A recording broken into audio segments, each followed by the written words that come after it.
Bom, em primeiro lugar, eu gostaria de pedir novamente que todos e todas desligassem o seu microfone para que a minha apresentação ocorra sem interferências e para que todo mundo possa entender melhor, né? E agora, onde eu desligo? É aqui, né? Consegue desligar aí? Foi, né? Em primeiro lugar, eu gostaria de agradecer a todos e todas que se fazem presente neste momento tão especial da minha vida e tão importante para o povo Puruborá.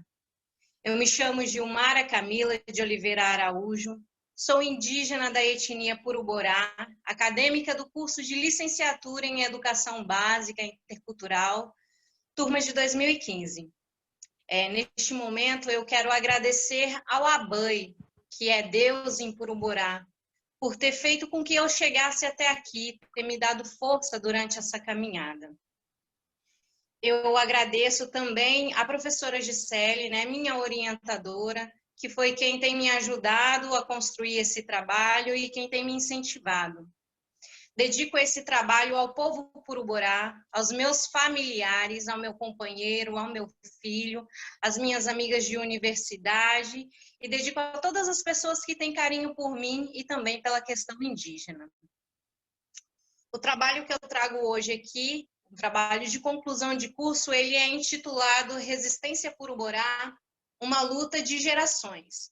Como eu tenho dito, eu ingressei na universidade no curso de licenciatura em Educação Básica Intercultural no segundo semestre de 2015. A minha irmã, um ano anterior, em 2014, ela havia se formado neste mesmo curso, sendo a primeira aluna do Intercultural, né, a defender o seu TCC, onde ela tirou nota máxima, e isso para nós foi motivo de muito orgulho. Desde então, os jovens também da aldeia quiseram seguir essa linhagem, né, de poder estar levando a história do povo Puruborá às universidades e trazendo o conhecimento que a universidade nos proporciona para dentro das nossas comunidades. Foi realizado entre o meu povo, o povo Puruborá, que está localizado no estado de Rondônia e também no interior do Mato Grosso. O objetivo principal desta pesquisa foi identificar e descrever as movimentações da luta e resistência do povo Puruborá ao longo das gerações e em prol das futuras. Apresento biografias dos protagonistas da luta do povo Puruborá. Descrevo as ações desenvolvidas pelo meu povo na luta pela demarcação do território tradicional e pelo fortalecimento da identidade étnica por diferentes gerações. Por fim, escrevo sobre as expectativas em relação às novas gerações. Assim que ingressei no curso, eu já mentalizava qual seria o título do meu trabalho de conclusão de curso. Eu estava muito preocupada em delimitar qual seria o meu tema, para, a partir daí, seguir a minha pesquisa o quanto antes, porque eu queria um trabalho bem feito, eu queria um trabalho que fosse um registro e que contribuísse com a luta do povo Puruborá. Mas, no entanto, não foi bem assim que aconteceu. Eu, leiga ainda na universidade, né, fiquei esperando delimitar o meu tema e pensava em várias coisas e nada me contemplava. Tudo eu sentia que ficava faltando. Foi então que eu pensei em ter uma primeira conversa com as pessoas e com os Puruborá, e a partir daí eu vou decidir, né? Vou ver, na verdade, o que falta para o povo, o que o povo gostaria que eu, uma Puruborá, falasse, levasse à sociedade a respeito da sua história. Conversando com o sabedor Mário, né, sabedor da língua Puruborá, e com a cacique da aldeia Osana, uma dificuldade em aceitar o termo ressurgidos associado ao povo Puruborá. Eu pensei, então, eu vou travar uma discussão no meu trabalho de conclusão de curso a respeito do termo ressurgidos. Vou falar sobre essa não aceitação do povo Puruborá no que se refere ressurgidos, né? o que os Puruborás entendem de ressurgidos, por que eles não gostam de ser chamados de ressurgidos. E aí eu perguntei para o Mário, por que você não gosta, não aceita ser chamado de ressurgidos? E foi aonde ele e a cacique Osana, numa fala só, disseram: ser chamado de ressurgidos, eu entendo que é desmerecer a luta dos nossos ancestrais. É a mesma coisa que se eles tivessem lutado, e hoje nós estivéssemos desmerecendo a sua luta. Ele é o pequenininho, não é? Eu já não se consideram ressurgidos e sim resistentes, associado ao povo Puruborá. Nós, Puruborá, nos identificamos. Então, eu passei a travar essa linhagem de pesquisa a partir da nossa resistência. A princípio, eu pensava em como desconstruir o termo ressurgidos associado ao povo Puruborá. Depois eu pensei assim, poxa, eu posso estar contemplando isso, essa reflexão, a partir de outras. Vou ver o que o povo quer falar sobre si. Daí foi onde, nas conversas que eu fui tendo com os Puruborás, tanto os mais velhos como os mais jovens, eles tinham histórias para contar a respeito da luta do povo. Muitas vezes você chega, os pesquisadores chegam para falar da história do povo, para pesquisar sobre o povo, eles vão diretamente aos mais velhos, como se a juventude não tivesse história para contar, como se a juventude não tivesse lutado, como se nós não tivéssemos resistido também para dar continuidade na luta do nosso povo.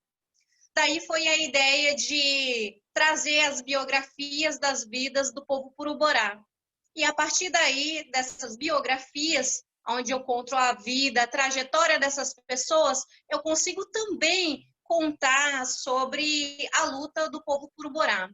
Eu trago, a princípio, a biografia da vida de Emília, da avó Emília, que fala a respeito do contato, de como foi esse contato com um indígena, de como foi as represárias a respeito da nossa cultura, de ter que se esconder para poder não sofrer, porque naquela época do contato com o Marechal Rondon, em que ele deixou o povo Puruborá sob os cuidados de José Félix, que era encarregado do SPI, José Félix, em vez de cuidar dos Puruborás, né, que ficou sob os seus cuidados, o que José Félix fazia? Pegava as mulheres, as crianças órfãs também, e presenteava essas pessoas, esses indígenas, para os seringueiros oriundos de outros estados que vinham para essa região, para dentro do território dos Puruborá, que até então era um território demarcado por Marechal Rondon para os Puruborá, e aí ele presenteava, ocasionando assim, acelerando essa mestiçagem do povo Puruborá.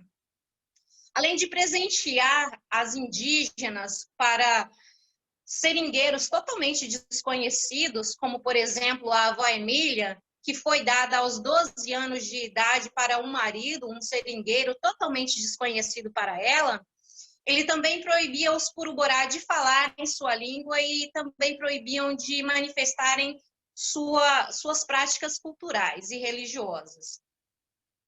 Com isso, após a morte de José Félix do Nascimento, o encarregado do SPI, que estava com o povo Puruborá solicitou um novo encarregado. E foi aonde teve, pelo SPI, a sua identidade negada. Disseram que o povo Puruborá não era mais índio puro, que já estava misturado e que, por isso, não precisava de um encarregado, de alguém para ficar tutelando eles ali.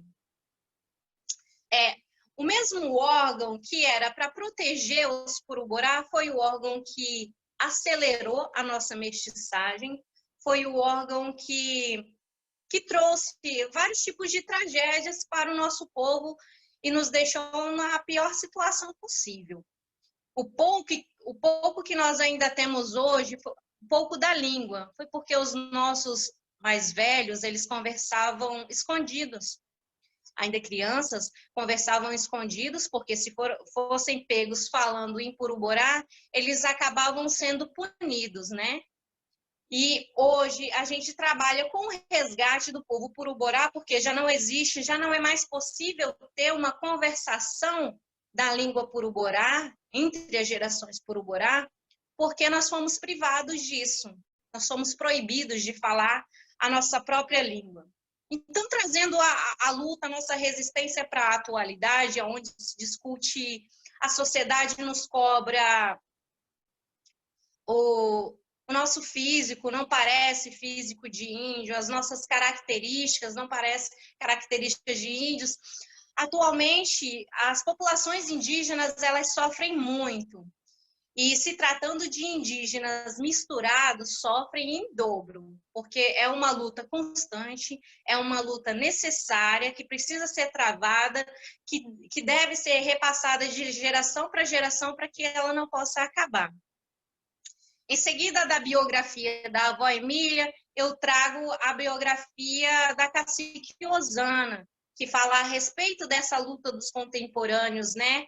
A cacique da aldeia. Eu não sei o que as pessoas consideram aldeia, porque muitos dizem que nós, Puruborá, somos um povo desaldeado, a não ser que essas pessoas consideram aldeia somente o território que esteja demarcado. O nosso território hoje não se encontra demarcado, no entanto, moramos lá, resistimos um grupo dentro desse território e consideramos esse espaço uma aldeia. E a cacique dessa aldeia se chama Osana. Ela, então, tem esse trabalho de trazer as novas gerações para a luta. Uma luta que ela trouxe consigo da sua mãe, que em 2013 faleceu, e deixou com ela essa luta e que ela tem travado desde então. Para que nós chegássemos até hoje, nesse ponto em que estamos, de saber nossos direitos, de buscar reivindicar os nossos direitos, nós tivemos alguns parceiros. Entre eles, esses parceiros, eu posso citar o CIMI. O CIMI foi quem encontrou a minha avó morando às margens da BR-429. Após a expulsão do povo Puruborá do seu território, quando houve a demarcação do território do Zurueuauau, houve a expulsão do SPI, expulsou os Puruborá do seu território. E foi aonde muitos Puruborá foram se deslocando para outros lugares. No entanto, a avó Emília permaneceu ali junto com o seu companheiro. Meu avô, que era seringueiro, oriundo do Acre, nessa época ele quis ir embora. Houve essa expulsão, a escassez da seringa, que era o meio de subsistência dos indígenas, daquelas pessoas ali na época.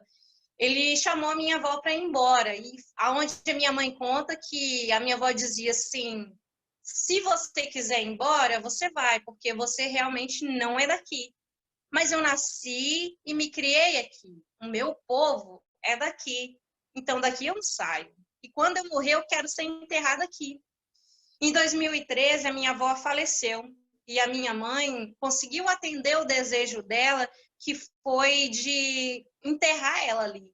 Então, ela é um símbolo de resistência para nós, Puruborá. E a partir da luta dela, não só dela, também como dos nossos outros anciões, como Eliezer, que lutou para ter o sobrenome Puruborá registrado junto ao seu nome, uma luta que hoje nós também travamos, né?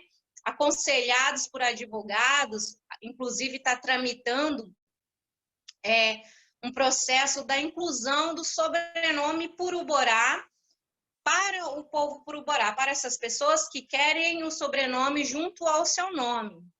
E essas pessoas que foram nascendo, aconselhadas pelos advogados, eles falam assim: corre atrás.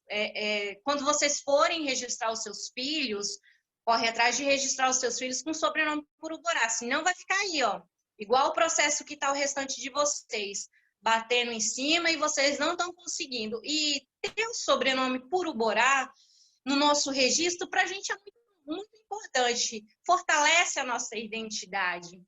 É como se a gente se tornasse mais índio como os demais, não porque a gente se ache menos índios, mas a sociedade nos cobra isso, né? Você é índia? Como assim você é índia, Camila? Olha o seu cabelo, né? Seu corpo também, não é corpo de índia. E aí a gente tem que, na verdade, eles rotulam, né? o tipo de índio que nós devemos ser. E apesar da gente não se encaixar nesses rótulos, a gente tem que buscar ficar desconstruindo esse tipo de coisa, esse tipo de preconceito, porque isso é um preconceito. Também trago biografias das pessoas que lutam e resistem dentro do território, como a I.S. Walter Lee, que trabalha com o povo Puruborá, atendendo com o povo Puruborá, também trabalha com as ervas medicinais, resgatando esse trabalho com as ervas medicinais. Antônio Puruborá, que trabalha na Secretaria de Educação Indígena e tem feito muito, não somente pelo povo Puruborá, mas como também tem feito pela educação indígena do estado de Rondônia, onde ele tem sido referência, né, por causa do concurso indígena que teve aí. Isso contribui muito com a gente. Também trago nas biografias a história da vida de Jardele, de Artemisa, de Gisele, que são acadêmicas que, dentro da universidade, elas buscaram trazer a história do seu povo, estudar, fortalecer, levar conhecimentos sobre o seu povo para dentro da universidade, levar conhecimentos da universidade para dentro das suas aldeias. E isso, nós jovens, é como nós estamos encontrando de contribuir com a luta do nosso povo. Sabemos que hoje em dia não se pode mais ficar lutando assim com arco e flecha, né? Que a nossa luta hoje é através da caneta, dos documentos, e o pouco que nós temos aprendido nas universidades, a gente tem colocado isso em prática. Sempre quando é possível, é necessário, a gente recebe ligações, Cacique Osana, está ocupada, preciso que você faça tal documento para mim, a gente está precisando encaminhar para o Ministério Público para reivindicar tal coisa, e é a forma que nós, jovens, temos contribuído. O trabalho do sabedor Mário também, muito importante dentro da comunidade, que é esse resgate, esse fortalecimento da língua Puruborá. Como eu tenho dito, a língua Puruborá ela já não é falada há mais de 4 gerações entre o povo Puruborá.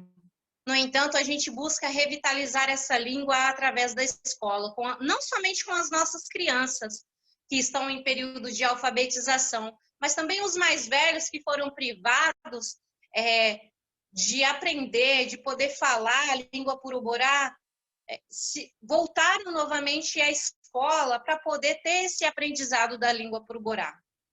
Ter a escola dentro da comunidade para o povo Puruborá é muito importante, porque a escola ela é um espaço que vai muito além daquele espaço escolar mesmo.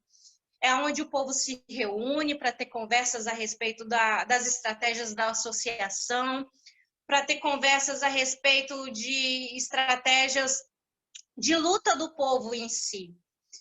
E esse trabalho que o Mário e também o professor David fazia, porque ano passado a nossa escola ela foi fechada por falta de alunos, de crianças, né? Ela só oferece do 1º ao 5º ano. Essas crianças do 1º ao 5º ano, elas já concluíram esse período escolar. E aí o povo Puruborá, assim que teve essa primeira conclusão do 5º ano, a gente reivindicou a continuidade dessas séries até o ensino médio, porque existe essa demanda dentro da comunidade. Mas, apesar dos vários documentos que temos encaminhado à Secretaria de Educação e também ao Ministério Público, até hoje nós não fomos contemplados e a nossa escola está fechada, o que é motivo de grande tristeza para a gente, porque a comunidade contribuiu com a construção dessa escola. Como eu tenho dito, a escola ela vai muito além daquele espaço de aprendizagem assim, só do português, matemática. Os professores também ensinam a que nós possamos valorizar a nossa cultura. Nós ali aprendemos mais a respeito da cultura Puruborá, do que é o ser Puruborá, a partir daquele espaço da escola. Então, assim, temos trabalhado com os documentos encaminhados, e estamos na expectativa de que a escola volte a funcionar esse ano, né? Temos novamente crianças agora já em período escolar, do 1º ao 5º ano, mas queremos contemplar também esses mais velhos que estão dentro da comunidade, que já concluíram o 5º ano e que querem continuar estudando, querem terminar até o seu ensino médio, só que dentro da comunidade.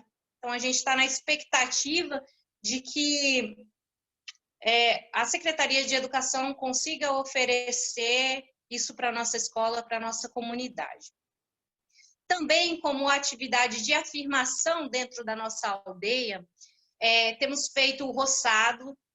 O roçado atualmente tem sido um roçado de mandioca, onde o CIMI contribuiu através de projetos, contemplando o povo Puruborá com material de construção para a construção de uma casa de farinha e também com uma farinheira, para que o povo possa estar desenvolvendo a prática da farinha novamente, de fazer a farinha.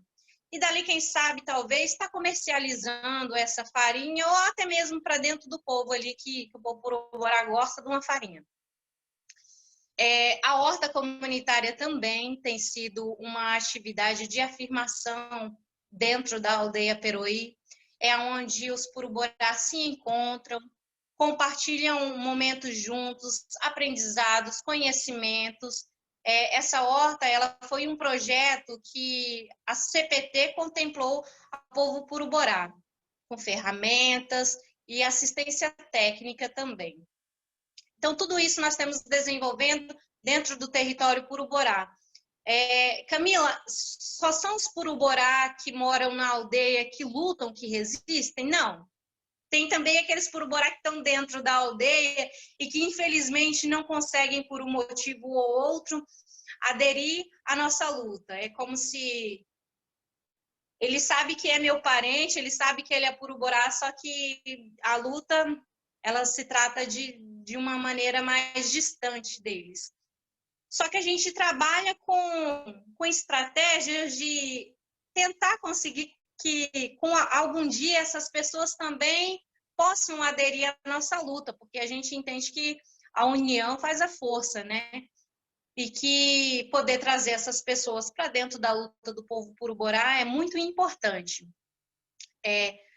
A festa tradicional do povo Puruborá, que tem sido realizada desde o ano de 2017, sempre mês de agosto, tem sido um momento em que a gente trabalha com essas pessoas, aquelas pessoas que não estão por dentro da nossa luta, não querem nem saber um pouco do que é a luta do povo Puruborá. A gente convida, fulano, tal dia começa a nossa festa, vai começar a preparação, e aí vamos participar e tal, e aí eles acabam se chegando, ou outros também não querem mesmo.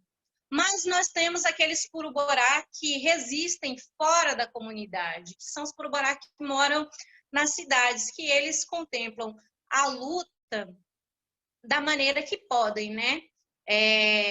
Tentando sempre fortalecer a luta do povo Puruborá. O que acontece?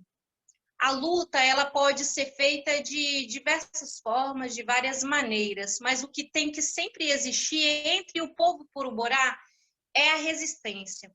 Porque se nossos mais velhos não tivessem resistido, não tivessem sofrido a toda a opressão, a toda a represária, não tivessem se calado quando não queriam ser calados, o povo Puruborá, eu vi em alguns textos, né, que eu trago como referências, eles falam que nos silenciaram, e de fato, não só nos silenciaram por um tempo, como, além de nos silenciarem, depois nos esqueceram.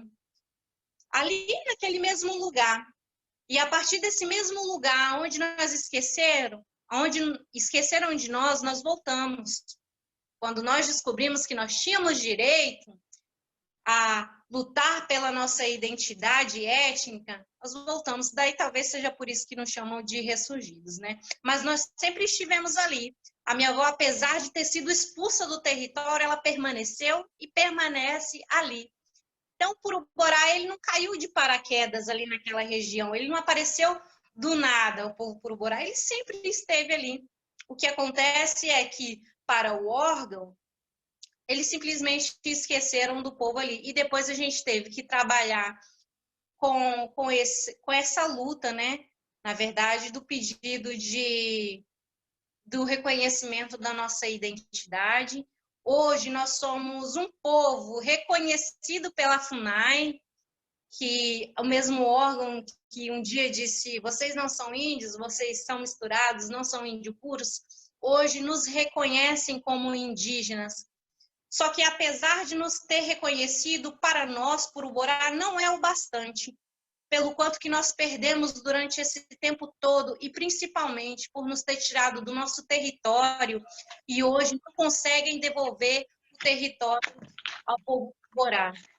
Trago hoje a luta do povo por Uborá, a resistência das gerações, dizer que nós estamos aqui, nós resistimos e nós resistiremos. Nós estamos para a sociedade para dar cara a tapa, nós queremos ser reconhecido e que a nossa luta ela vai chegar a um fim, que esse fim dela vai ser a nossa vitória, que é a demarcação do nosso território. E parte do meu trabalho é isso que eu tinha para apresentar para vocês. Espero que tenham gostado, né? Como eu disse, eu queria trazer a história do povo por Uborá, da nossa luta, para que as pessoas pudessem conhecer. Nem todo mundo que eu gostaria que estivesse assistindo essa apresentação hoje do meu trabalho está assistindo. Algumas pessoas que eu quero que tenham acesso a esse trabalho, que conheça a nossa luta, vai poder conhecer talvez por outro meio, né? Porque o ano passado saiu um edital da Sejusel, final do ano passado. Aí a professora Gisele, sempre atenta às coisas, falou assim: Camila, saiu o edital da Sejusel, você pode ter a oportunidade de estar fazendo seu livro. Você tem a vontade de fazer um livro, você tem a vontade de contar a história de vocês, de levar a história para outras pessoas, tá aí a oportunidade, tenta. Aí eu fiquei assim: professor, mas começar um livro do zero, não sei como fazer. A professora, como sempre, ela não voou por mim, né? Mas ela sempre me ensinou: Camila, o caminho é esse. Eu estou aqui para te ajudar, eu acredito no seu potencial. Então, me inscrevi no projeto, no edital da Sejusel, com o projeto do livro, ao qual eu trago esse trabalho de conclusão de curso. Fui contemplada, né? A partir do mês de março em diante, a gente vai estar aí com esse material já disposto para que as pessoas possam ter o conhecimento da nossa história através desse conteúdo do livro, e também vai servir esse material como material didático para a nossa escola da aldeia, porque se tudo der certo, se for da nossa força, da nossa vontade, da nossa insistência e persistência, a nossa escola vai voltar a funcionar, nós queremos isso. O povo por Uborá precisa que a escola volte a funcionar, e a nossa luta, ela vai dar continuidade, e eu espero que tenha bons frutos. Bom, gente, obrigado pela atenção, e é esse o meu trabalho. Bom, eu gostaria novamente de agradecer a presença de todos que assistiram por aqui a apresentação do meu trabalho. Agradecer a Iris, né, porque a gente não se conhece pessoalmente, só que a gente já tem trocado conversas e é do tipo de mulher que é de se inspirar. A Luciana também, professora do Intercultural, que, se eu não me engano, eu tive uma ou foi duas disciplinas com ela, logo ela saiu, né, para dar continuidade aos seus estudos. E a Natália também, outra pessoa que eu admiro muito, são mulheres que eu admiro muito. Dizer que as sugestões de vocês, os comentários de vocês, todos são válidos, eu quero acatar sim, acredito que vai melhorar o trabalho, e a minha intenção é essa, tornar o trabalho um trabalho não só bonito, como a professora Luciana disse, leve e forte, que é um trabalho que a minha intenção foi de deixar ele impactante. as pessoas leem esse trabalho, falam assim, poxa, eu conheço fulano de tal dessa biografia aqui, mas eu não sabia que a vida dela foi essa, que a resistência dela se deu desta maneira. E eu quis deixar a história dessas pessoas registradas, porque dessa forma eu pensava que seria impactante, deixaria o trabalho forte. A Iris menciona sobre ressurgidos, questiona sobre as escritas, o que eu pensava dessas escritas, desses autores que eu fui buscando como referências, né? Quando eu iniciei a pesquisa do trabalho de conclusão de curso, eu fui pegando todo tipo de material que falava sobre índio.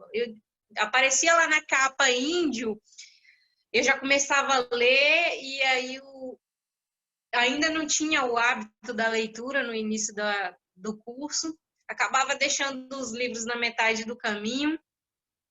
Alguns trabalhos, inclusive, quando eu iniciei a graduação, eu falei, Natália, eu queria falar sobre ressurgidos, aí trocamos mensagens, eu e a Natália participou desse início, né, da graduação. Inclusive, esse trabalho que ela fala dos Carajá de Buridina, ela me encaminhou. E eu li esse trabalho. Eu posso não ter mencionado durante os meus textos, mas eu cheguei a ler. Tem uma frase logo no início desse trabalho que a escritora fala assim, que os Carajá de Buridina, eles foram esquecidos.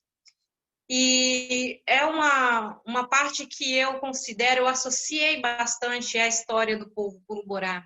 Foi um povo que ele simplesmente foi esquecido. E a história foi assim sendo apagada porque o povo foi sendo esquecido ali de escanteio. E se não for a luta do povo, a resistência do povo, hoje eles permaneceriam esquecidos novamente.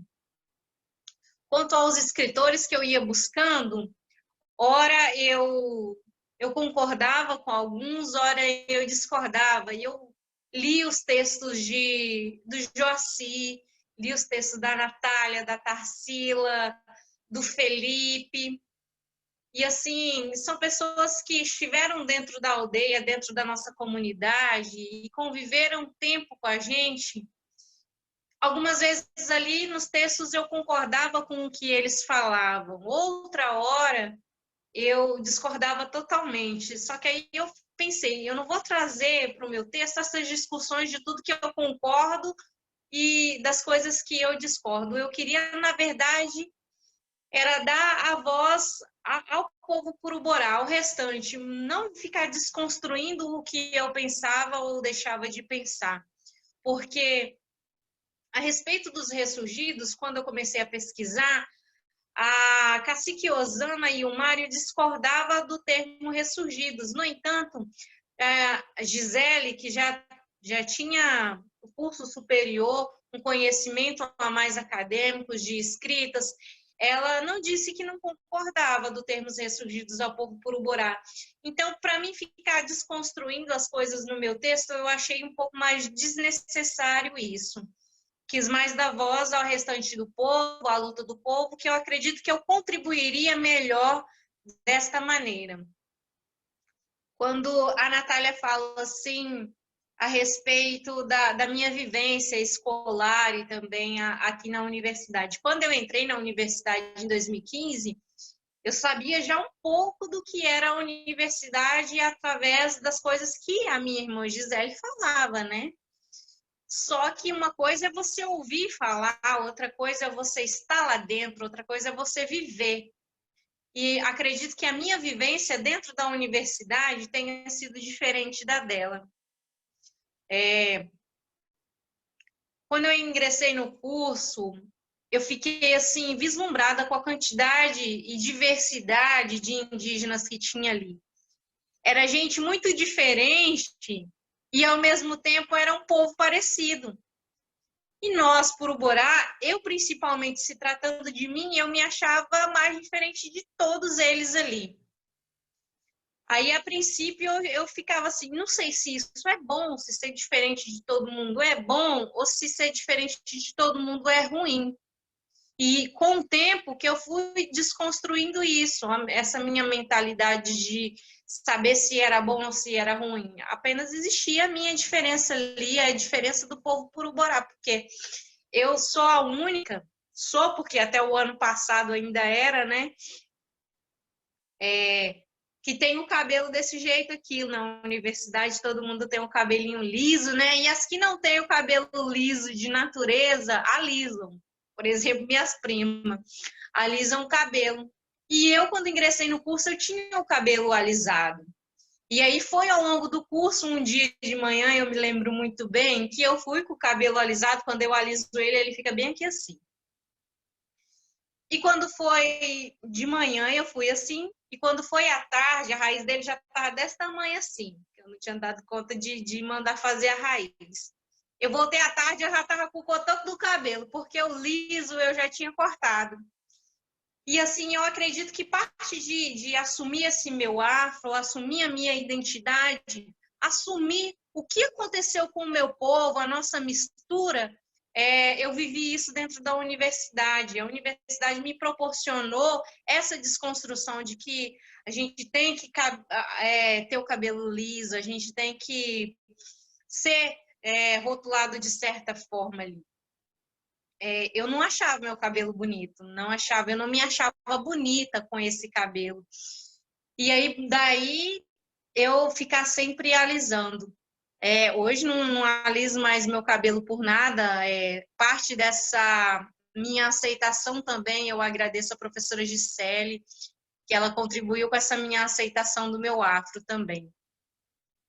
Então, assim, eu percebi a diferença entre eu e os colegas, mas também não era só do físico, não era só dos fenótipos, né?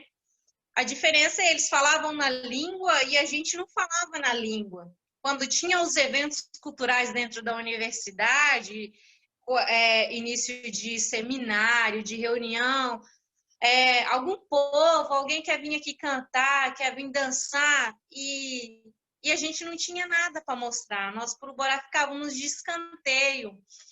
E eu sempre fui assim, um pouco meio para frente, eu gostava de me aparecer, eu gosto de me aparecer, na verdade.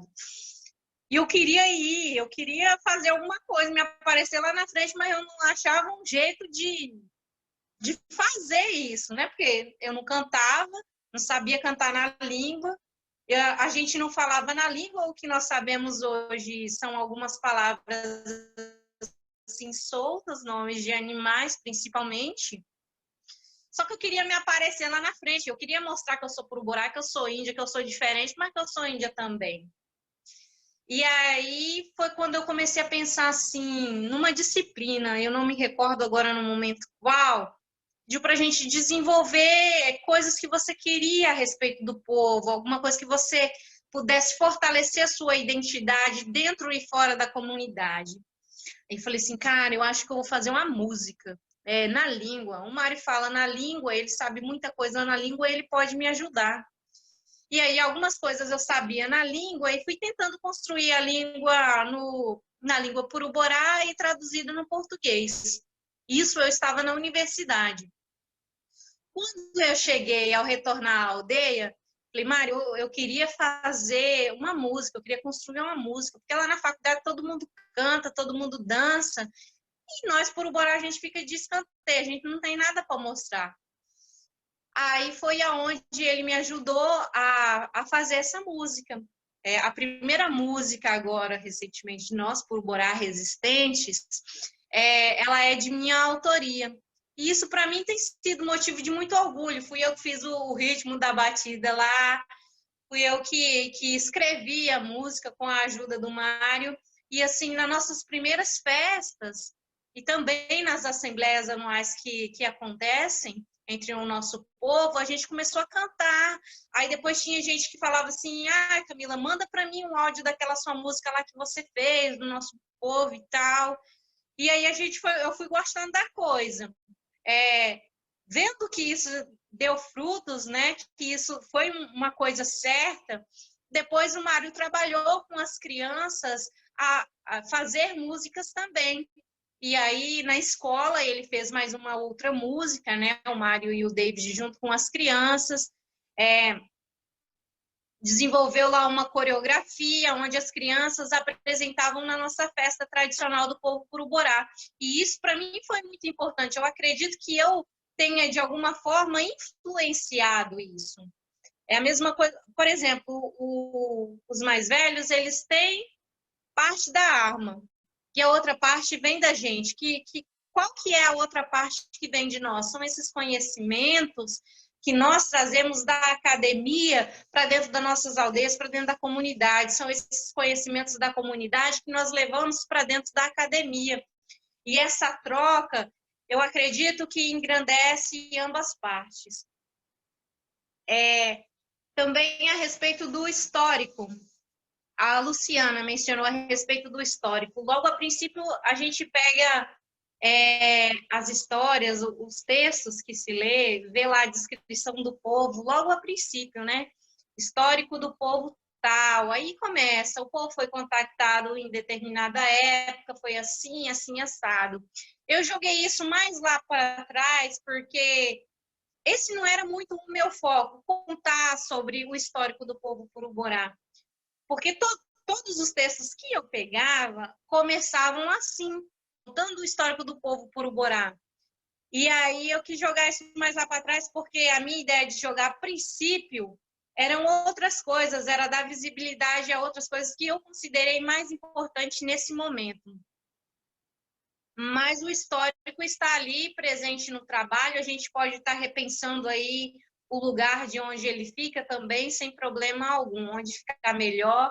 O importante é ter a história registrada e que ela seja organizada da melhor maneira possível. Daí a gente fazer, sim, a revisão e a formatação desse trabalho, né? Antes da gente realizar o livro, mandar fazer o livro, vai ter, sim, uma revisão, uma formatação. A Iris está aí como editora, né, para contribuir com a edição do nosso livro. Eu agradeço também desde já a Iris por ter se disponibilizado a contribuir com esse meu trabalho. E, assim, sobre gênero e idade, talvez a minha frase ficou mal escrita, né, professora? Depois que a senhora está falando aqui, foi que eu fiquei pensando, poxa, eu acho que eu escrevi a frase de forma errada mesmo. Sim, a luta do povo Curuborá tem gênero, sim, tem idade, sim. Ela é realizada por todos, né? Tanto pelas mulheres, quanto pelos homens, quanto pelos mais velhos e até os mais jovens. É importante registrar tudo isso, porque não só trazer a luta dos mais velhos, assim como eu menciono no trabalho, os mais jovens também lutam de alguma forma, e eles querem mostrar, falar a respeito da sua luta, dizer que eles também estão lutando, que eles buscam, de alguma forma, estar contribuindo com o trabalho. A professora Luciana também comentou sobre os títulos dos capítulos. Foi assim, desde quando eu ingressei no curso, eu fui produzindo. Eu queria produzir sobre o povo, eu queria pesquisar sobre o povo, e isso aconteceu de várias maneiras. Eu sempre com a minha ideia de ficar buscando tema, eu vou pesquisar a partir de que tema. Mas eu sempre fui escrevendo em determinados contextos, e eu falava assim, professora, essa semana eu produzi isso. Aí eu mandava no e-mail o que foi que eu produzi, o texto que eu tinha escrevido. Eram coisas que eu havia passado ao longo da semana ali na aldeia com o povo, que eu tinha achado interessante, ou que havia acontecido, ou que eu houvesse ouvido em alguma situação. Aí eu mandava para a professora e raramente eu mandava título de alguma coisa. Era assim, se ela não lesse, ela não ia saber o que é. A professora... se eu tive um trabalho dobrado em escrever isso, a professora, para entender o que eu escrevi, eu acho que o trabalho dela foi mais dobrado ainda. Só que, assim, a gente sempre se entendeu, as horas que a gente não se entendia, discutia sobre, né? E falar também, ainda sobre os títulos. Aí eu mandava esses trabalhos para ela, eu sempre produzia, a professora Gisele, escrevi isso. Aí quando foi em agosto do ano passado, eu falei assim, professor, será que eu já não poderia defender o meu TCC? Eu tenho tanta coisa produzida eu acho que já dava o meu TCC, não dava não? Aquela minha agonia, minha angústia de defender logo o meu TCC, de ter o meu trabalho concluído, de poder sair espalhando o meu trabalho para todo mundo. Aí minha professora falou assim, Camila, a gente pode tentar, a gente pode ver, apesar do calendário acadêmico estar paralisado aí por conta dessa pandemia, as coisas não poderem estar acontecendo, vamos ver de que forma isso pode ser feito. Isso em agosto. E eu estava grávida na época, e eu queria defender o TCC, porque eu pensei assim, se eu não defender esse TCC agora, rapaz, depois é que eu não vou dar conta mesmo, porque aí vem menino para me cuidar, aí vem casa, não sei não se eu vou dar conta de terminar, de concluir esse TCC. E eu, professora, sendo que quem tinha que acelerar a coisa era eu, e eu ficava botando uma pressãozinha na professora Gisele, coitada da professora. Aí acabou que em setembro eu ganhei neném. E aí a luz que eu ia dar, que era o TCC, veio meu filho primeiro. Aí eu tive meu filho e eu pensei assim, ouvi da minha mãe, seu filho é uma bênção na sua vida, só que dá continuidade nos seus estudos, dá continuidade na sua luta, isso é importante. E eu pensei assim, eu não vou deixar o fato de ter meu filho, deixar os meus estudos de escanteio. Eu quero dar continuidade nos meus estudos, eu tenho vontade de fazer mestrado, eu tenho vontade de fazer doutorado, eu tenho grande convivência com a Natália, né, nossa grande amiga, menina tão nova, doutora. Já pensou? Eu me vejo assim, um dia ser uma doutora, é o que a gente sonha, é ser alguém assim de referência para o povo, de estar contribuindo melhor dessa forma com a luta do povo. E aí foi onde eu decidi voltar a escrever. Aí o professor, e agora? Hoje eu produzi mais coisas, e sempre dessa forma. Hoje eu produzi, professor, hoje eu produzi, mandando para ela.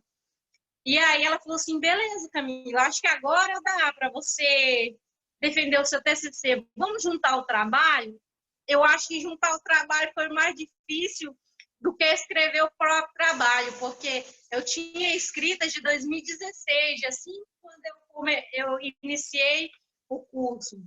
Porque, como eu trago na minha biografia, falando sobre a minha vida, durante o meu percurso na universidade, onde eu senti que tinha a oportunidade de eu falar sobre o povo, de eu apresentar sobre a história do povo Curuborá, eu sempre estava ali.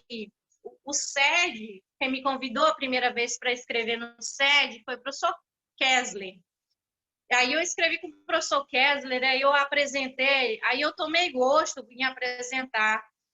A primeira vez foi em banner, aí eu falei assim, cara, só que em banner é uma coisa, apresentação oral, eu vi que as pessoas param para ouvir o que você tem para dizer.